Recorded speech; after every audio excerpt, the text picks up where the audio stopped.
inspiring you to set the marketplace ablaze in partnership with an awesome and limitless God. This is the Kingdom Driven Entrepreneur Podcast, and this isn't business as usual. Here's your host and Chief Fire Igniter, Shae Bynes. Welcome back to the Kingdom Driven Entrepreneur Podcast. This is your host, Shae Bynes, and our goal here is to inspire you to operate your business completely yielded and in partnership with our awesome and limitless God.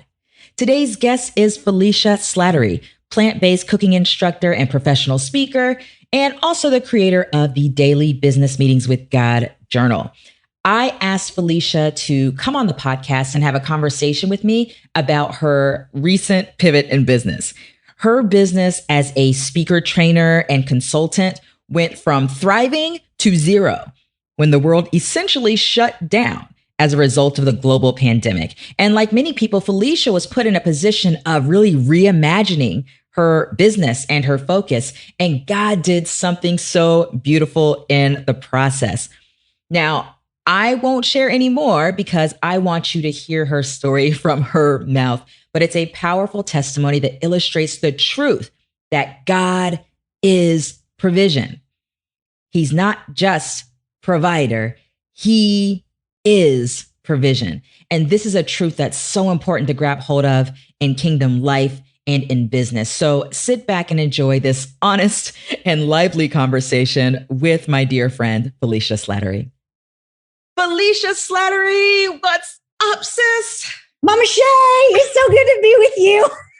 Listen, I was telling you, this is round 3 for you on the Kingdom Driven Entrepreneur Podcast over all of these years. I think we're almost 8 years old now, the podcast, that is. Wow. Yeah. Congratulations. Thank you. I'm so excited for you and just your listeners who get to soak in your brilliance and awesomeness that you bring to the world. I love it. Well, I love having conversations like these update conversations from time to time. Like you and I, we get to connect behind the scenes. We get to follow one another's adventures and all of that good stuff. And so when I saw your most recent of pivots, I reached out to you myself and was like, Felicia, we need to do an update because I'm watching what God's up to. And we've got to talk about this stuff. So a lot of people are in the midst of various transitions and pivots and coming to a point of convergence in their lives and their careers and all of these things. And so, Felicia, welcome to round 3. And for those who haven't heard, you guys haven't heard the first interview or haven't heard the second interview, let me just share a little bit of context before we dig in. First of all, I want to say, so Felicia, I didn't meet you, but I knew who you were as a result of a conference that I attended in 2010 that you were speaking at, the Extreme Business Makeover Conference in Orlando, Florida. Mm-hmm. And then years later, we were connected on Facebook just because I connected with you after that conference, even though you and I hadn't talked. But then we reconnected when Grace Over Grind came out. You reached out to me and said, do you want a beta reader? And so then you and I got to really know each other in that process. Then you come and say, hey, the Lord has given me just this idea around this daily business meetings with God. Are you going to put an agenda for the daily business meetings with God and Grace Over Grind? I'm like, no, I wasn't led to do that. And so you were like, well, I kind of have this on my heart to do. And so you and I had this chat. That's why I had you back on the podcast for round 2 to talk about just how that whole thing was orchestrated. So shout out to your journal/book, Daily Business Meetings with God. I recommend it to lots of folks. And it's a really great tool for people to have to just kind of guide them in their conversations with the Lord that we talk about having in Grace Over Grind. So thank you for that. And now we're going to talk about this pivot because when I met you or heard of you in 2010 and all the way even during the last time you were on the podcast, your business was helping people to be highly effective communicators, helping people to build speaking careers, helping people in business to add speaking to their repertoire of things. Mm-hmm. Absolutely. But now you're plant-based recipe personality. That's it. All right. So we need to talk. Okay. We need to talk about the God story behind all the things of what's going on. So take me back to the beginnings of what now has become a bit of a pivot and plant-based nutrition and all of the things. Okay. So I'm going to start back in my childhood, actually, because that's really where the dream was planted. When I was a freshman in high school, back then high schools offered foods and nutrition classes, like cooking classes, as part of the curriculum, right? It's such a shame that they've taken trades out of most high schools. It's horrible. Right. Anyway, so I took every foods and nutrition class you could take all 4 years. I loved it. I had the best time. By the time I was a senior in high school, I had taken everything all the way up to gourmet cooking. And I worked in restaurants as in the front of the house as a server and hostess and that kind of thing. But when I was a junior in high school, I tried out for a play, and the director said, well, you can only be in the play if you join the speech team. And I was like, okay, what's a speech team? So I joined the speech team and competed. And turns out I was really good at talking a lot. Who knew? So I won a bunch of stuff, and we had a great team, and I had scholarships to attend while I was in high school to go to a university for, like, they had summer speech camp. There's a camp for everything, right? So I went to summer speech camp at this university and did well there. And so that university happened to be the #1 school in the nation with public speaking. And they offered me a scholarship to go to college there and compete there. Well, at the same time, I really loved cooking. And having worked in restaurants, though, I was like, well, in my very limited, youth experience, I thought the only real job that you could have when you go to culinary school, when you get out, you work in a restaurant. Right. And I saw how hard those chefs in, the back of the house and the cooks worked, and the kind of lives that they had to live and hours that they kept. And I was like, I love cooking. I don't know if I want to do that and make it such a, so hard. I knew that wasn't the path for me. Right. And so I said, and it was kind of like, if I had said no to Bradley University, where I went for school, where they gave me a scholarship, it would have been like being a football player and saying no to Alabama. Nah, I'm not really going to come there. Like, what? Who would do that? Right. So I went down that path, and it served me well for my entire career. I've been very blessed beyond measure to be successful in that world. And then in 2013, I started a food blog. So the food thing has always been there. Okay, I didn't know about this. When social media became a thing, yeah. In the very beginning, you couldn't post. There was no way to post pictures online. I mean, like, I'm going back to the early. I started in 2006. We're really in the early days of the internet, right? And so there was no video online. Like, that wasn't even a possibility at that time. But then as pictures became a thing, I was one of the early adopters of Twitter. I would tweet about my business, my family, my faith, and my food. And so that was kind of my thing. Yes. And then when you could take pictures, I would take pictures of my food and I would post it, and people go, do you have a recipe for that? And I would cook something and my family would go, this is really good. And I go, I should probably write that down so I could make it again, which is why I started the food blog. It was just, it wasn't even a hobby. It was a place to put stuff so that when I would take a picture and I would post on social media and people would go, do you have a recipe for that? I could go, yep, here it is. Or I could go back myself, or my mother-in-law said, hey, you made that thing that you brought over that time. Can you bring it over for, the other? Sure. I'll go find out how I made that and make it again. Right. So it was for practical purposes. Very functional. Yeah. Nothing behind it. Yeah. Okay. So then, I don't know if you remember, but in 2020, there was this little thing that shut down every event in the entire world. Yeah. It wasn't even like in my neighborhood. Right. The whole world shut down. Yes. And suddenly my very nice, comfortable 6-figure working from a dining room table in my business house went from that to zero overnight. Wow. Because nobody needed a speaker on their stages, which means that side of my business. All right. We talk about multiple streams. I had the streams. Yes. I did my own speaking that I would get paid for. I did speaking that I didn't get paid for, but I would sell from the stage. So I would make money that way. I trained people to be speakers and they would pay me to be their consultant. I had products online that people could buy and templates and worksheets and all kinds of stuff that I had all price point. I had all the things, right? I had booked 21 Ways to Make Money Speaking that that I got some great royalties for publishing. I mean, I'm telling you, I had all of the ways to make money. Every single one of them went away because nobody needed a speaker anywhere in the world. And so therefore, nobody was looking to focus on building their speaking career either. So on both sides of the equation. Right. So suddenly no sales on my website anymore, no sales of the book, no sales, not like when I say nothing, I mean nothing. And that was terrifying because I was, my husband and I, my husband is a personal trainer and we have a personal training studio. I don't know if you heard, but those all got shut down too. We were like, praise Jesus, what do we do now? Praise him through the storm. That's what you do. Keep having your daily business meeting with God. That's what you do. So that's what I did. And I was led to a number of different things. One of them was a website that teaches kids ages 3 to 18. It was an online like homeschooling sort of platform. Right. And I used to teach college and college students are 18. So 3 to 18. I said, all right, well, I'll teach older students the stuff that I'm qualified to teach. I have a couple of master's degrees. I taught communication and public speaking. So I'll just teach that. No problem.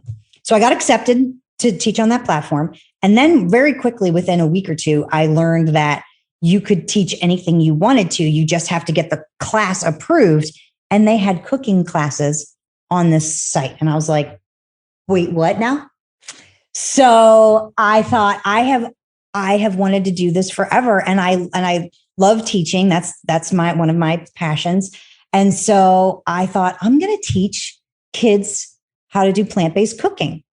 It's going to be super fun. And so I didn't just like do like a 1 hour or 30-minute class. I started with a 5-day camp. Why not? Oh my gosh. Why not? Dive right in. So I did a 5-day camp, Monday, Tuesday, Wednesday, Thursday, Friday for an hour-ish each day. And I had it's the thing is known for having small classes. Like you couldn't have any more than 12 kids. I think I had half a dozen my first time. And then the next 2 times that I did it, because it went so well, the class sold out. It was great. And then my students and their parents were like, well, what other classes are you teaching? I was like, so did they market your class for you, or were you having to take ownership of marketing your classes? The beauty of this particular platform is they do the marketing of the platform. Okay. So you just had to focus on content development. I just had it. Yeah, basically I had to write it all up and organize it and then show up. Yes. So like whoever signed up, like, and that was like, that's a God thing. Like, I'm just putting this in your hands. And if this is something I'm supposed to do, send me the people. Yeah. Yeah. Right. So this is what I'm hearing so far. This is the what's in your hand strategy. Okay. So, this was the beginning part of the pivot. Well, what's in my hand? What skills, interests, and abilities do I have that I can leverage right now in this moment when both my husband and I are in a position where all of our stuff is completely shut down. So strategy from your daily business meetings with God was what is in your hand. All right, keep going. Yes. All right. So that was last summer. So my first class was in June of 2020. And then I taught all summer long those classes. Okay. And it was good. But, there were teachers on there that were making 2, 3, 4 times what they were making as a teacher and teacher salaries. And they were like super excited, right? Right. Because again, parents needed kids to do stuff. Well, I was not having that experience. Right. And so to me, that's the message that this is okay for now, but this is a step to something different. Yes. In August, I was referred to a publisher. So one of my friends, another speaker, and she started eating plant-based about a year before I did, and was one of my influences in eating plant-based. She had a group and a podcast. And so the publisher reached out to her and said, hey, would you be interested in writing a cookbook? And she said, absolutely not. I am not a cookbook author in any way, shape, or form. I can barely make 5 things and I don't know. Right. So she said, but my friend Felicia is amazing, because I had been in her group for now at that point, over a year. When I became plant-based, she had this plant-based Facebook group. So I was in there and I was creating recipes and sharing them with other people and answering questions. And because again, I've always been into food. Yes. Always. So and when people have questions like, well, what's this ingredient? And what does that do? Like, oh, I'll tell you, I've been cooking with it for years. Let me tell you what it does. Right.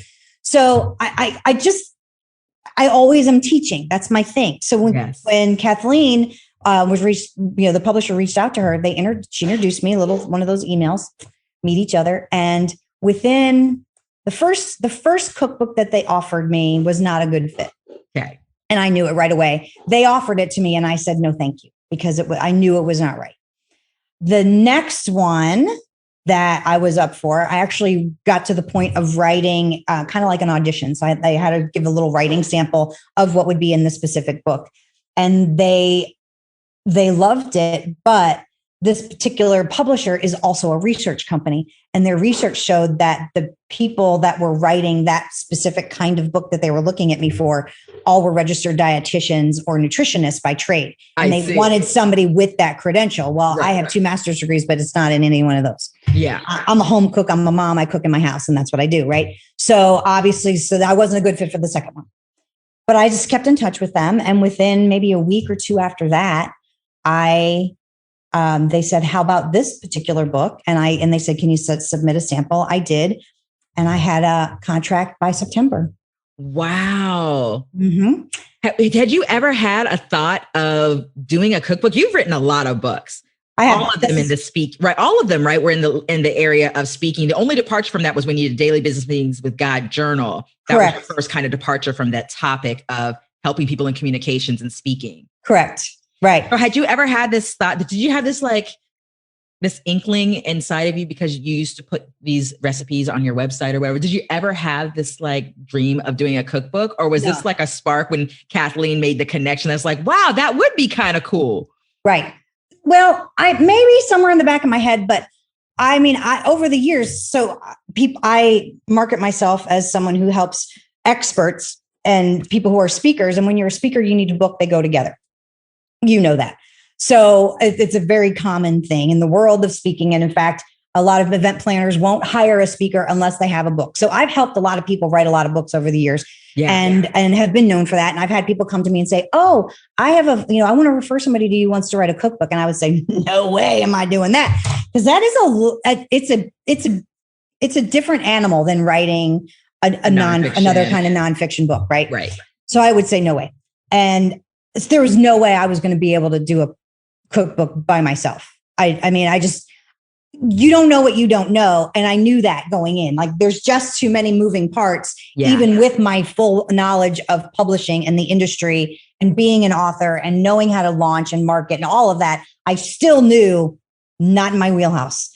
So when this company came to me and said, would you be interested in doing a book? I was like, yes, I would, especially because then I don't have to do all the parts I don't know how to do. Yes. Yes. Yeah. So that helped you say yes, because they were providing enough for you to say, I'm going to have help getting this thing done. I'm not going to be on my own on this. Absolutely. Thing. And in fact, not only did I have a little bit of help, the way this particular company works is they have a developmental editor that I work very closely with, and they provided me with so much information and guidance from the very, very beginning. Honestly, there was no way that I could fail unless I failed to meet my deadlines. Right.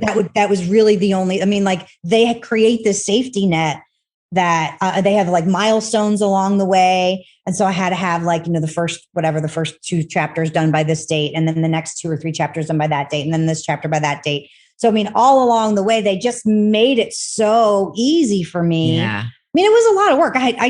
I started in September. The book has over 100 recipes, and I had to have it turned in by my daughter's birthday, December 21st. Oh, wow. Okay. So that was just a few months. Yeah. It was 10 weeks. It was from the time, we signed the contract and started to the time 2.5 months, 100 recipes. I tested every single one of them in my own cooking. And not every single one. Did you do that by the power of God's grace, Felicia, these 10 weeks of developing this book?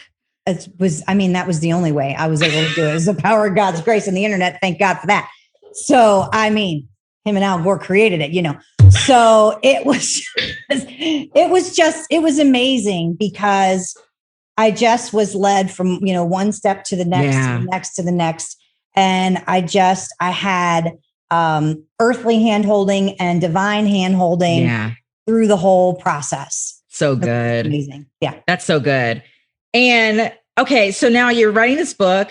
You have got to get the book done. Now, okay, So this is what I want to know, like what's happening here, because now you have this business shut down essentially, not because you shut it down, but because COVID shut it down. Yep. Now God's opening up some new doors in this thing, but you're doing a cookbook and you hadn't sold it yet. You're developing a cookbook. You did the classes, you did the what's in my hand strategy, generating some revenue, doing the class thing and teaching kids and doing what you love and being able to profit from it from that perspective. Now, as things begin to open up, so I want to fast forward a little bit. So now you do the cookbook, you send them the stuff, and at the end of last year, fast forward, now we're going into this year. What was kind of going on as we're still dealing with COVID in the first handful of months of 2021? And then as that's starting to get better, like what's happening in that time frame? So, thank God that we live in a country that has provision for people. I am not ashamed to say that I had to accept unemployment funds. Yeah.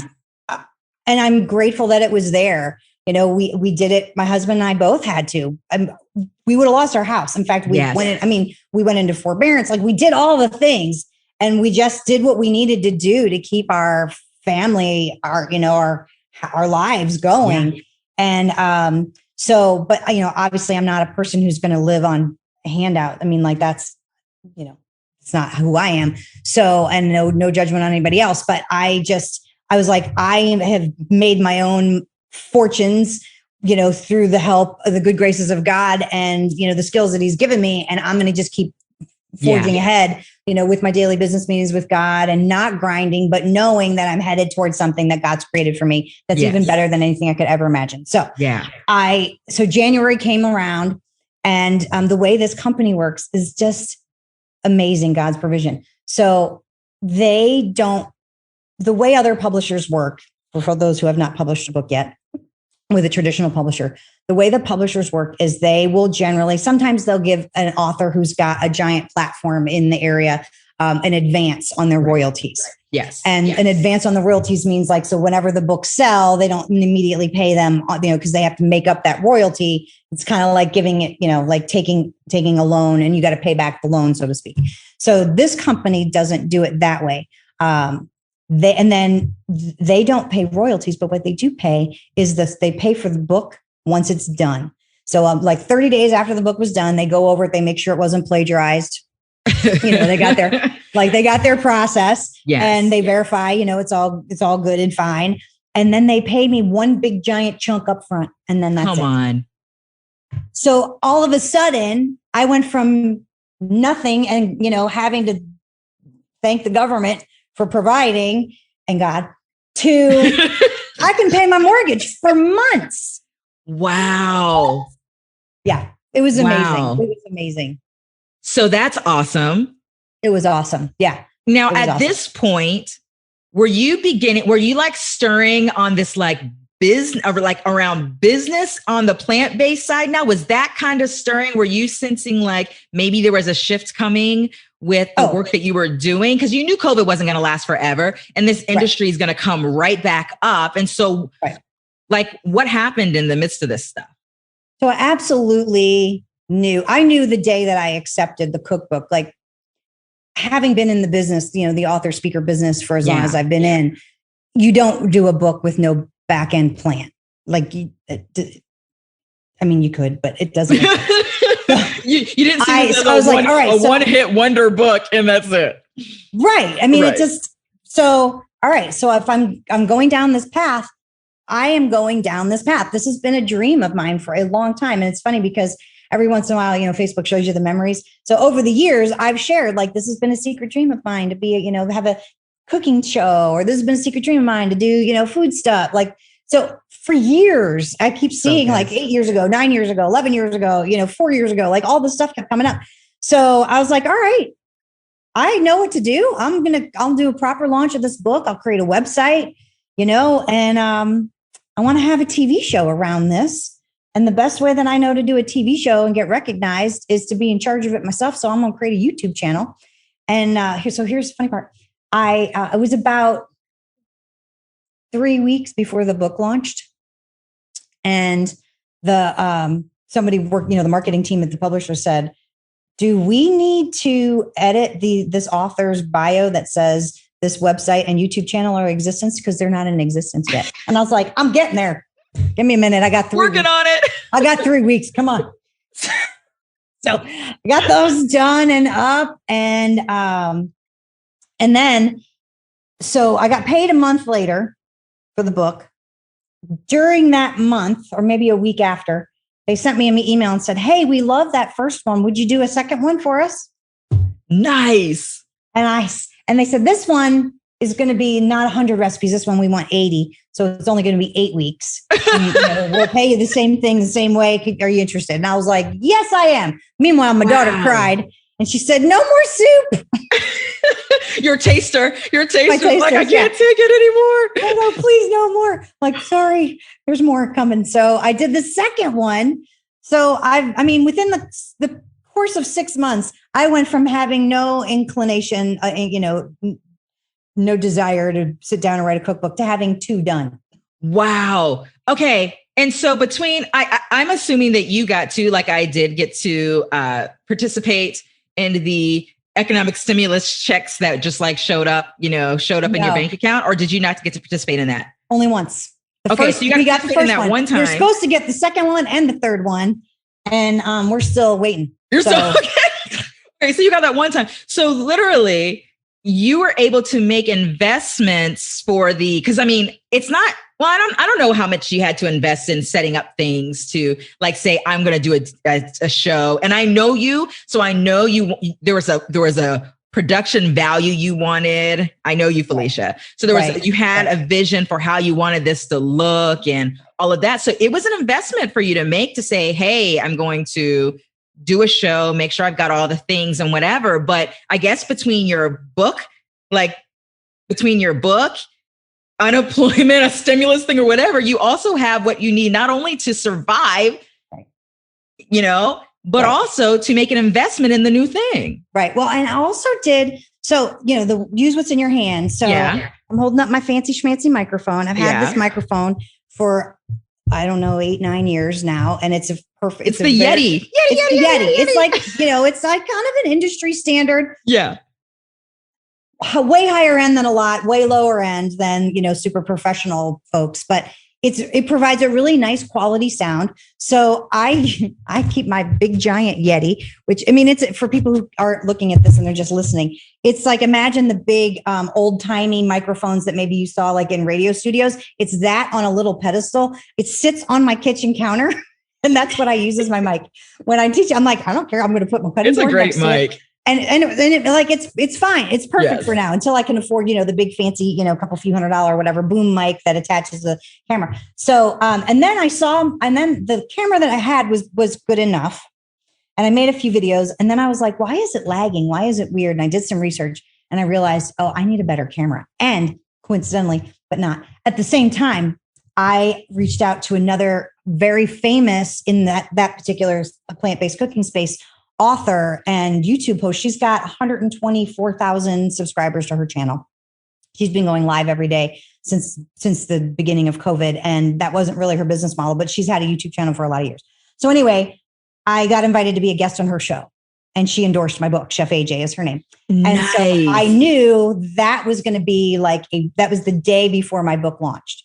So that was a giant week for me. And I knew that was an amazing opportunity. So I went out like that day or the day before, and I did I had researched for weeks, and then I ultimately ended up with a camera that is just a really, really nice and also very affordable. I think it may have been $100 camera. Oh, nice. And I just was able to, and it's, you plug it into your laptop, and it's 60 frames per second instead of 30 frames per second, which is kind of your standard, one. So it's obviously way better from that aspect. And it has all kind of fancy stuff in the camera. And it's one that the pros who do have very big YouTube channel that they recommend. And I was like, so you didn't have to actually make any substantial investments. No, like the biggest investment you see behind me is that refrigerator. No. My husband got me that as a Christmas gift. That was gift. A birthday gift. Yeah. He was my Christmas gift. It was your Christmas gift. Okay. Yeah, because the other one was not good. So it was like, I can't open the drawers anymore because they're stuck. Like it was not a good. Anyway, so is my tile. I got tile. Oh, the back. I wanted to do the backsplash. Yeah, when we moved in, so I got the backsplash done, and I did a lot of. I actually so did grout work the aesthetics for so your background. I wanted my set to look Absolutely. nice, right? Absolutely. We fixed the lights, and we did a lot of stuff like that. Okay. So we did some investment, but it was great because that. And then I did have I do have a corporate client that I work with from time to time. And here's the funny part about that is, again, God's provision.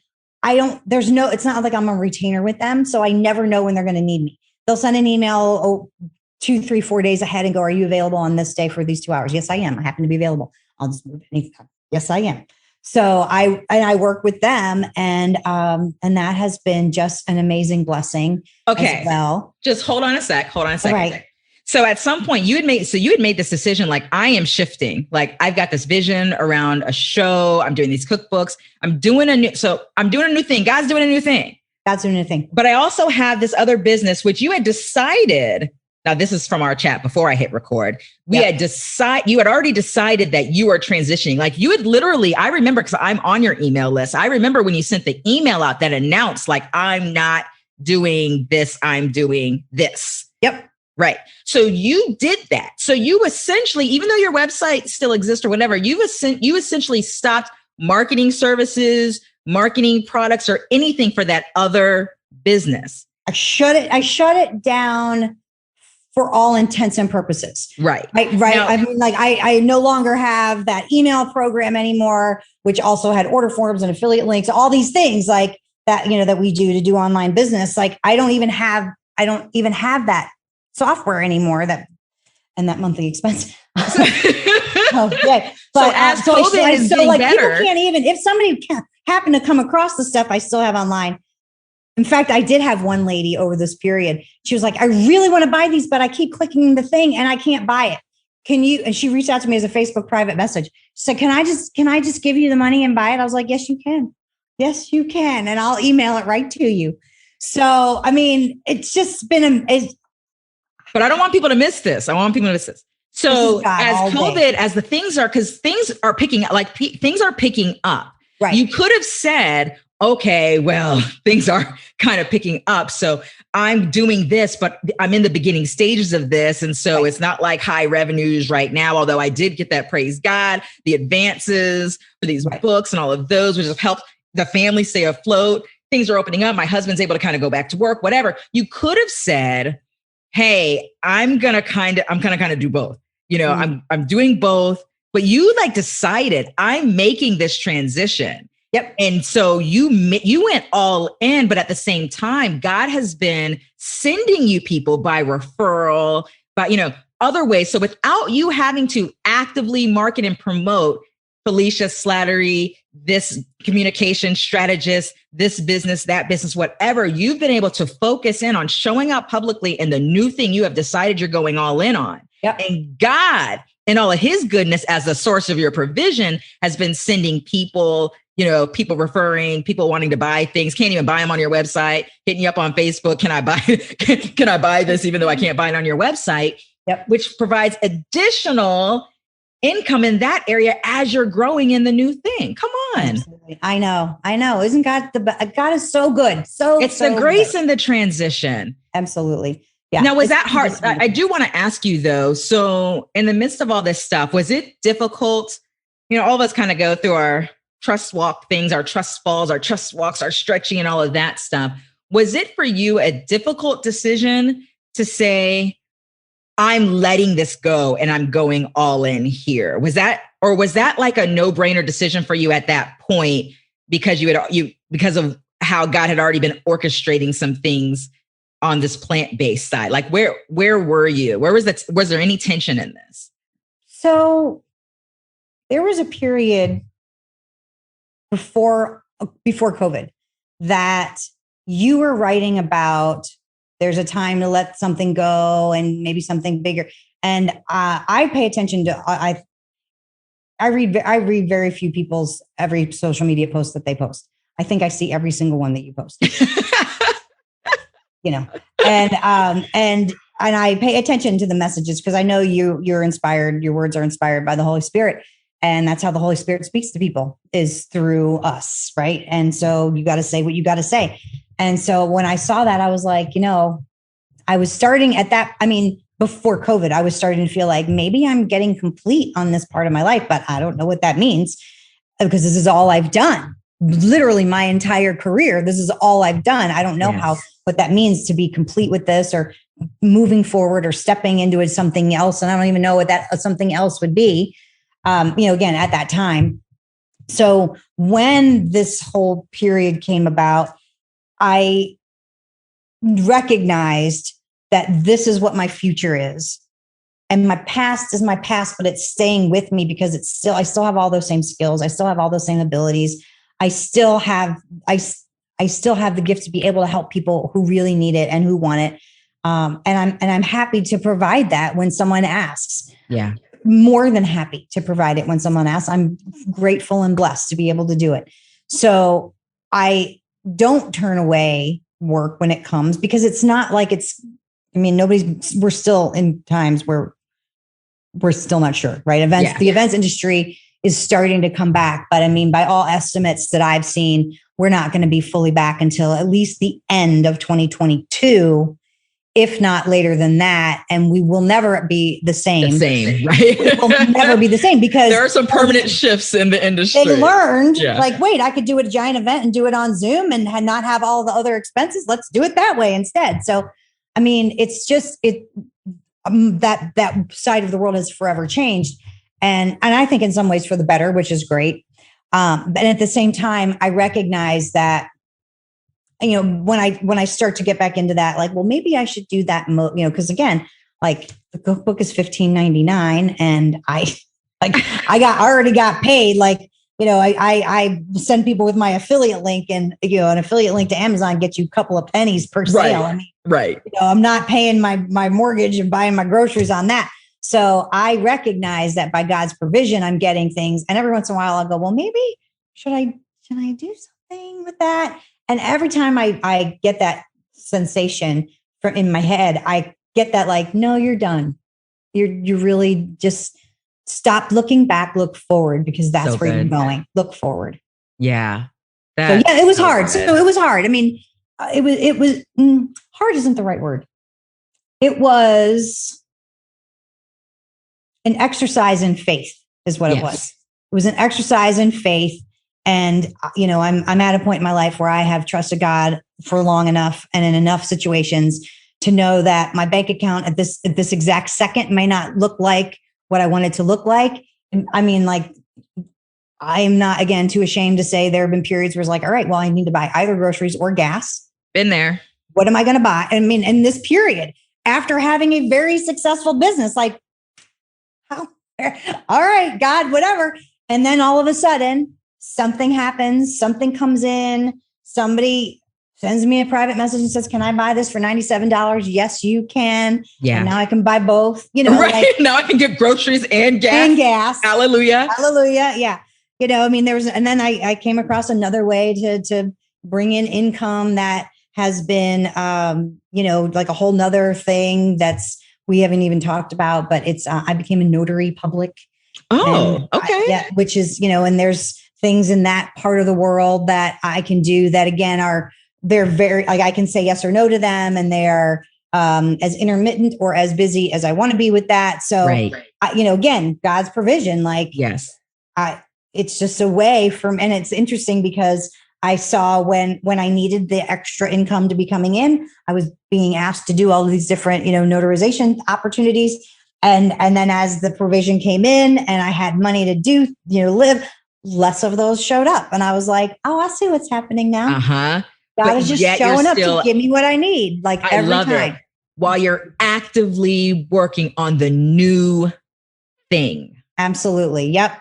And I knew, I know that the notary thing for a lot of people, just like the teacher thing on that website, they're making 4, 5, 6, 7, 8, 9, 10 times they ever imagined that they could ever make in their careers, doing that as a full-time thing. For me, I'm very aware and very clear that was a beautiful transition and opportunity presented by God to say, I got you. Yes. I got you, and it's going to be all right. And here's a way, to bring in that extra, not that extra, but that, right. that few hundred, couple thousand, like whatever you need a month. Yes. I got you. Yes. Don't worry about it. And so if I was great friends with a financial planner who could see my, bank stuff, they would be panicked. I mean, really, they would be like, what are you doing? Like, I'm just praying every day and knowing that it's literally going to be more than fine. It will be amazing. And every day continues to be. I mean, it really does. I love it.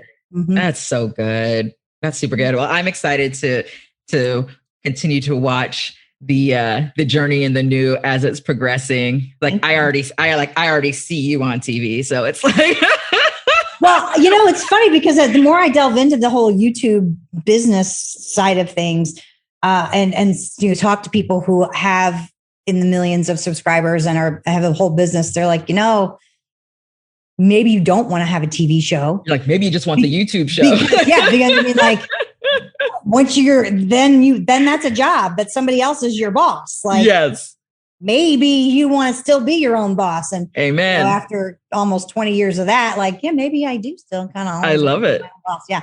So it's just the opportunities that we have today in the, to use the computer and the internet and everything that we do and connect with people from literally around the world who are interested in the exact thing.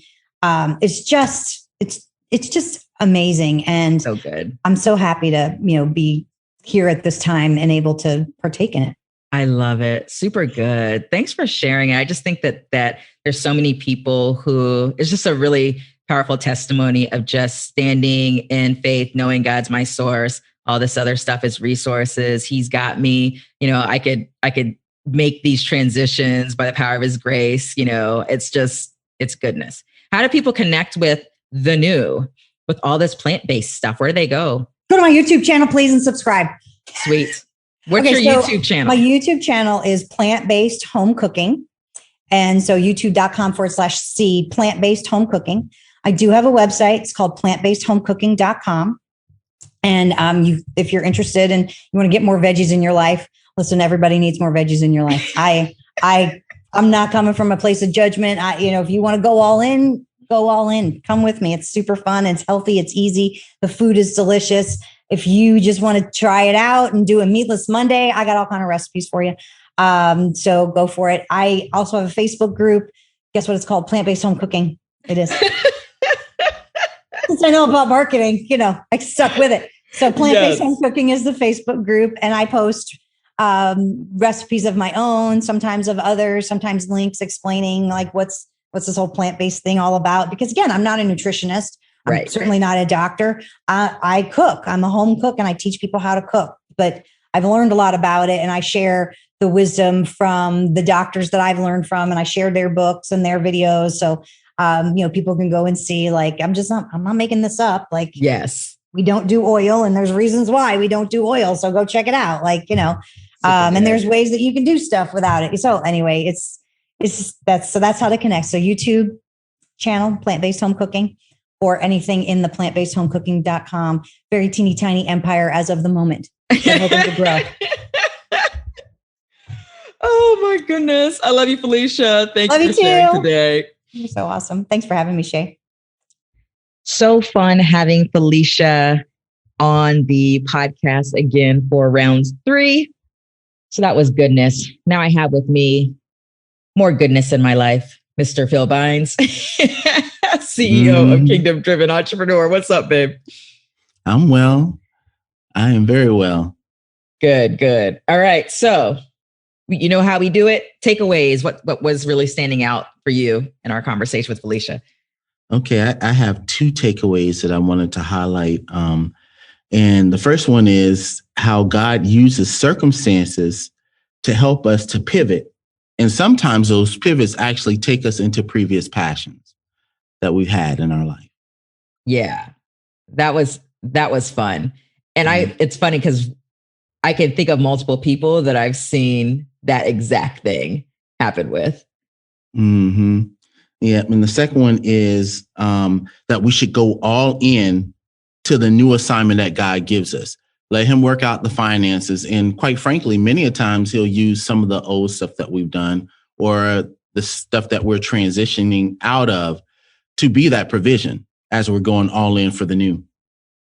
Yeah, that's so true. I think that's a big one, because when you think about, a lot of times the whole like going all in, there's that concern about, okay, well, if I go all in and this all in of this new thing isn't revenue generating yet, then what is that going to look like?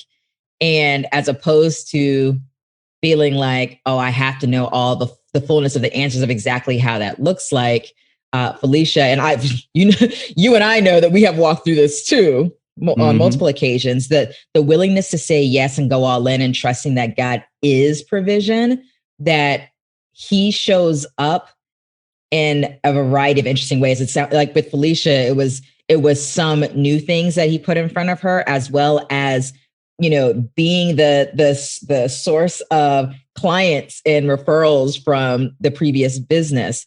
That type of thing has happened with us as well. I remember a season, I think it was 2015 or something like that. I remember a season in Kingdom Driven Entrepreneur. It was just shortly after Antonina left. And I remember being in kind of that weird place. And it was kind of tough with us financially at that time as a family, and how God would just send people like in the inbox. Hey, Shae, do you do X, Y, or Z? It was like, oh, well, actually I do X, Y, or Z. It was like God was just continuously sending people. And it was provision in the midst of that. And then I never felt like I need to go all in on that. I was all in on Kingdom Driven Entrepreneur, but yet he was there working all the details. Let's wrap back around to our conversation that we had. Was that in the last podcast that we did today together, the behind the scenes, where we kind of got into now faith? Yes. Now faith, it's that same thing over again. You can't have now faith if you're not going all in with what God is showing you right now in this season. Yeah. And as you're doing that, he's the provider. Yeah. He's the one that brings the provision. He is provision. He has already gone ahead. Right. He's already gone ahead and made provision. Yeah. Oh, yeah. And I want them to catch that. You did say he is provision. He is provision. He is provision. Yes. That's it. He is very provision, right? He is the provision. And he knows exactly how he wants to bring you that provision. Yes. In the moment. Yes. And so he gives us wisdom on how to operate. If there's something that we need to do in the midst of that, he's the orchestrator of that, giving us wisdom in those matters. Or he does exactly what we've just talked about in this story, where it's just like, you just go do this. I got you. I'm going to just send people. So I just love it. So good. Good stuff. Well, Mr. Bynes, before we go, why don't you invite people into the world of kingdom-driven entrepreneurship through Firestarter School? Yeah, so you have the opportunity to get Firestarter School at the price of your own choosing. It's like having Shae Bynes as a mentor in your pocket. It is an introduction, and I call it basic training to the very thought processes and all the things that center around what kingdom-driven entrepreneurship is. So if you have not gotten Firestarter School, you should get it.